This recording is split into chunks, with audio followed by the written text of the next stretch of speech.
Another point of view video, everyone, this time in Felicity, the Ford Fiesta 1.1 Popular Plus.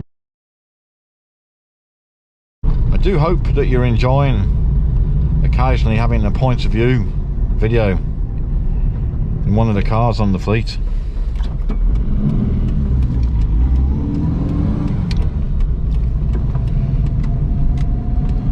So he's staring at me all the way through the video, doesn't he? Haha. So yes, today we're in the Fiesta and Felicity's going really well. Listen to that little 1.1 50 horsepower engine.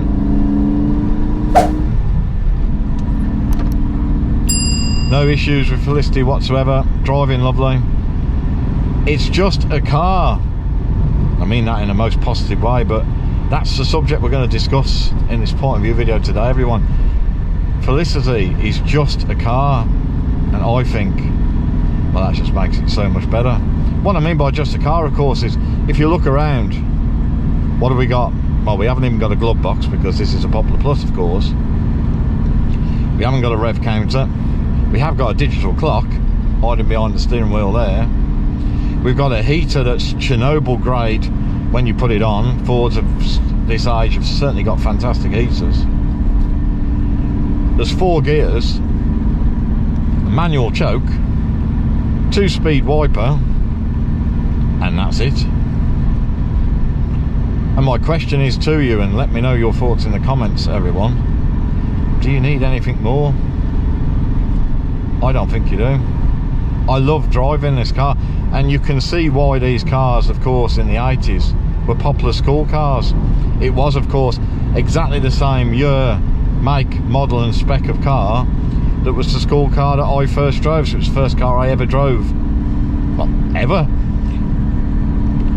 Did my lessons in that car and passed my test in that car, which is why I have many fond memories. Fran, my wife, owned again a Ford Fiesta, same age, but Fran's was a 1.1L, so slightly posher, had padded headrests and stuff, but again, brings back loads of memories every time we go out in this car. So I'm just thinking to myself, we live in a world now, don't we, where you'd expect to see here a touch screen or at least a screen of some description, and manufacturers are just putting so much stuff on touch screens. If you think that everything's about safety nowadays, and yes, okay, I get it, this car is before the days of Euro NCAP, and yes, unfortunately, if I'm unlucky enough to be involved in a head-on in this car, then unless the speed is low, then I don't fancy my chances. It's not something I try to think about very often, and it certainly doesn't stop me driving, because at the end of the day, I love driving these old cars, and nothing's going to stop me driving these old cars. But of course, modern cars are very safe, but then a bit of a if I can say it, of a hypocrisy. I can't say it. This Brum is struggling to say hypocrisy.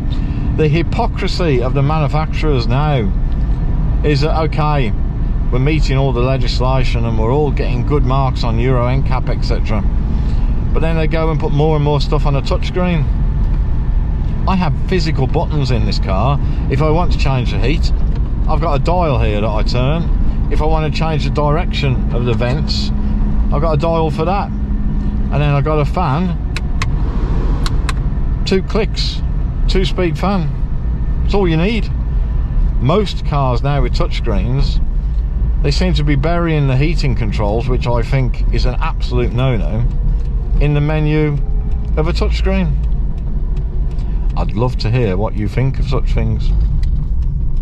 Please let me know in the comments. Right, let's crack on with this drive.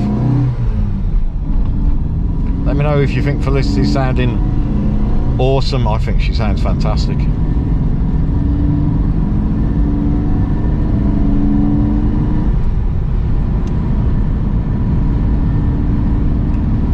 There's a little tiny bit of resonance, a bit of booming, but the exhaust is all new. And I suppose sound deadening, well, probably not going to be a lot of it, is there?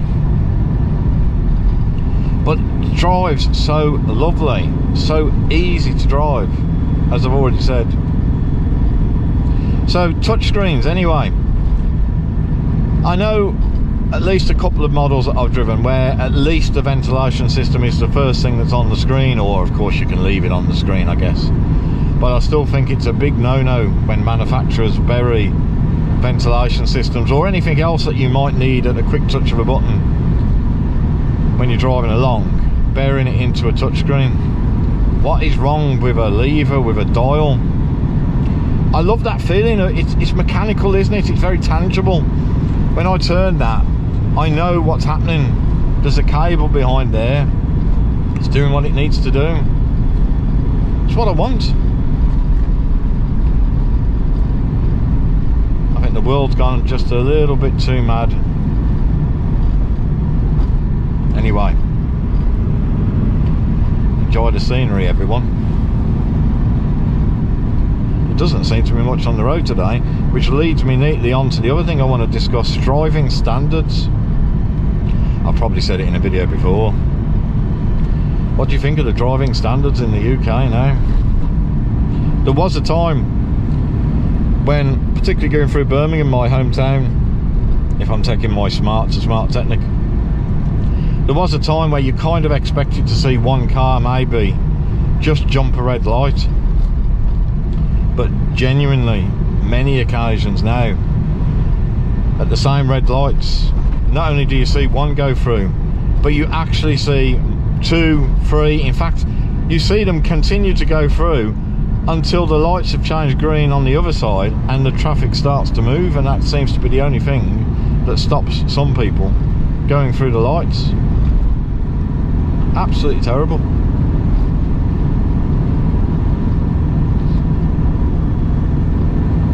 Let me know what you think of the driving standards, and of course the standard of the road. Don't want this video to be all whinge, but the standard of the roads over here with the potholes, etc. You really do have to find the right roads nowadays, everyone, to be able to sit there in any kind of confidence and say, yes, I still enjoy driving. But I do enjoy driving. Nice, simple 2-spoke steering wheel, simple controls.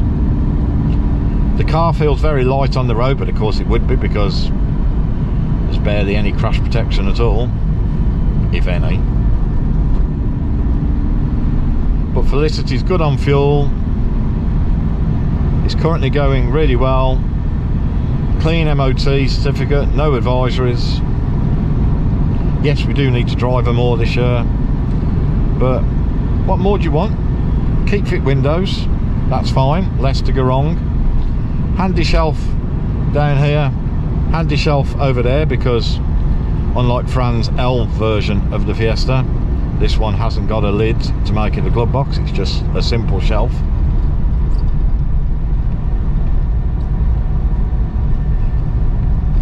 The only thing to note in this cabin is, okay, because Felicity is about 40 years old now, the plastics, of course, well, they're all aging differently, so I'm guessing that most of this was the same colour at some point. But if you look at that, for instance, where it says Fiesta, it's just aged at a different time, or aged at a different pace. But you know, we're all aging, aren't we? I love this car. Simple motoring. You know, it's not just the music that makes me wish I was back in the 80s. Although wasn't the music great in the 80s? But it's also about the fact of how driving was back then. And okay, I know nostalgia can make things pink and fluffy. Maybe my memory is not remembering all the stuff that wasn't necessarily so good, but I have a lot of fond memories that I hope are correct from the 80s. I had a lot of fun in the 80s because ultimately I was a late teenager and then in my early 20s in the 80s. I had a lot of fun in cars in the 80s, that's all I'm going to say about it. But you know the stories, £10 to fill up the car with fuel, all that kind of stuff. But the reality is, of course, although the money value is completely different now to how it was then, it just seems simpler times. There's no mobile devices to distract you, because of course we see that happen a lot, certainly in the UK, and I'm sure everywhere else. There are laws, of course, to try and prevent that, but you can't enforce the laws if there aren't enough police to enforce it. So drivers are distracted, and if they're not distracted by looking down at their laps, presumably because they've got a mobile phone on the go, worse still, maybe texting, they're distracted if they're messing around with the touchscreen.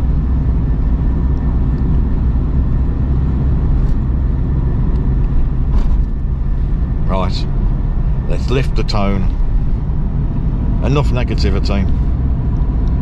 40 mile an hour in my 1.1 Fiesta, tootling along an A road in Staffordshire. What's more to like?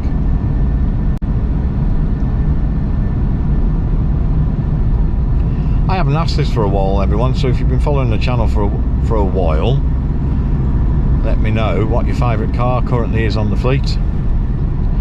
Now, the fleet has had the odd change here or there, and you know, the reality is the fleet is going to have to continue to change occasionally, because as much as I would love to have a purpose-sized building, big building of course, with climate control and pits, ramps, you know the score, maybe even a cleaning area, so obviously drainage, but an indoor cleaning area. Oh, how nice would that be? I could never own enough cars like most petrol heads, but of course the limitations I have, again like most petrol heads, is finances and space. So the only way I can enjoy and look after and become part of the history of another car is to occasionally let a car go. Yes, I have my favourites. Yes, I've discussed those favourites a few times on videos, but you know, I've also realised that sometimes my view of what's my favourite changes.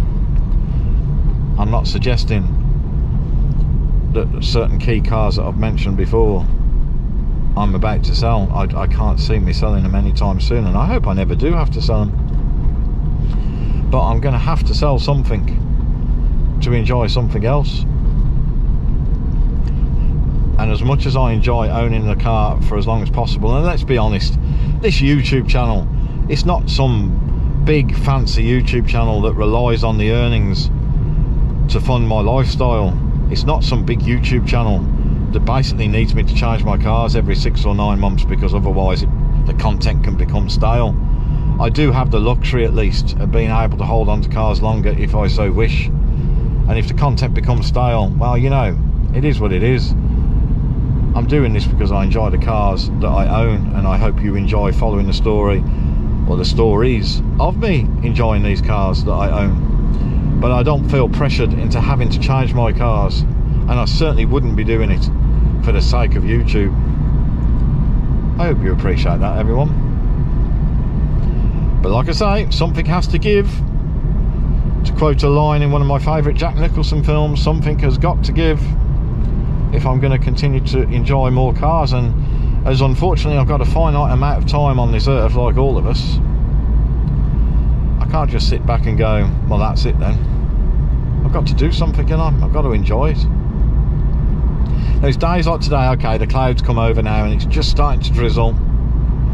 We'll get to see whether I need to change the wipers or not yet, because the wipers are barely used on this car.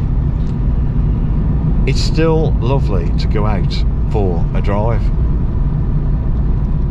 Very few of my cars on the fleet are used as cars as such, and what I mean by that, of course, is as a means of transport from A to B.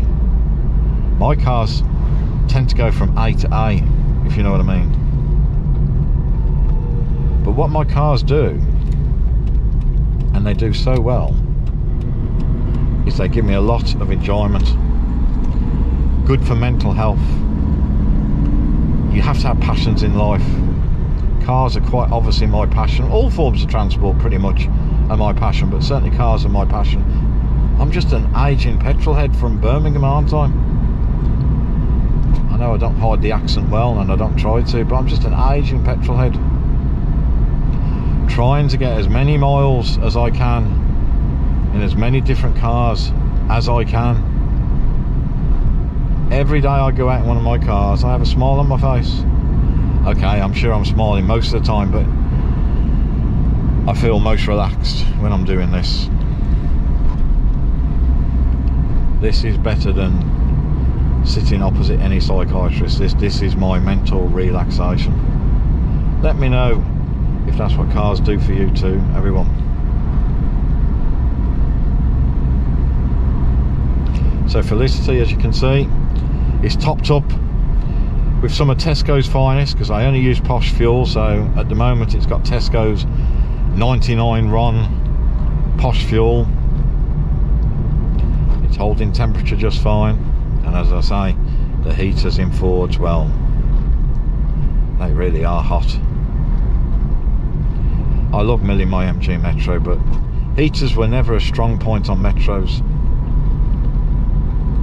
Even when they went to the K-Series powered one and you went from a 2-speed fan to the 3-speed fan, they were still not particularly great. Whereas in the Ford, you really do know. I've just remembered that the wipers have got a flick wipe,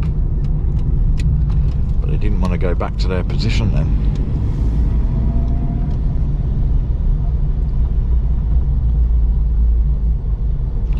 What would be your favourite car, everyone? I'm interested to know.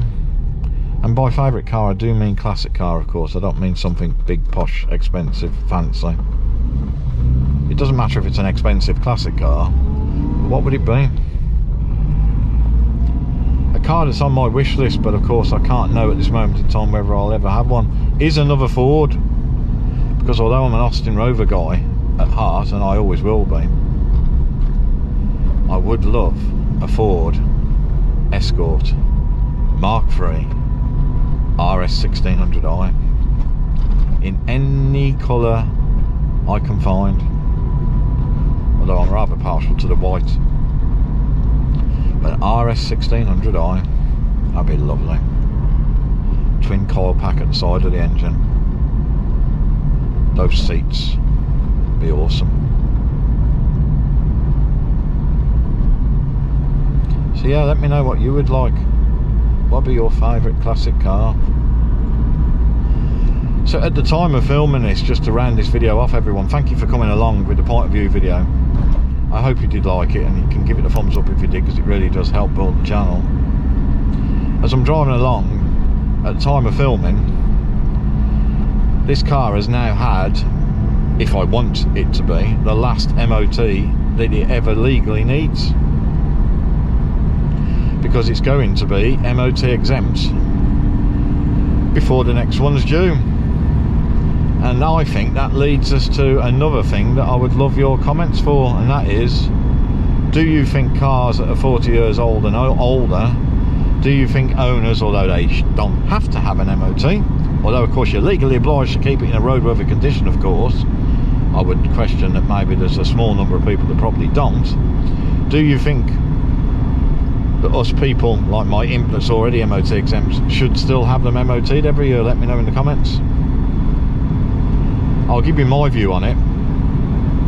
Providing the car is looked after, and in my case my cars go to specialists and or trusted garages, I probably want MOTs, but only on the basis that the car is still getting a good check over at a specialist or a trusted garage. Whereas if it was not, and I was simply doing a little bit of DIY work myself, I would definitely be taking it for an MOT, even though it doesn't legally need it. But let me know in the comments anyway. Thanks for watching, everyone. Enjoy whatever it is you're driving. I'm going to carry on enjoying my Ford Fiesta. See you in the next one. I'm going to have to keep remembering, there's not 5 gears, there's only 4.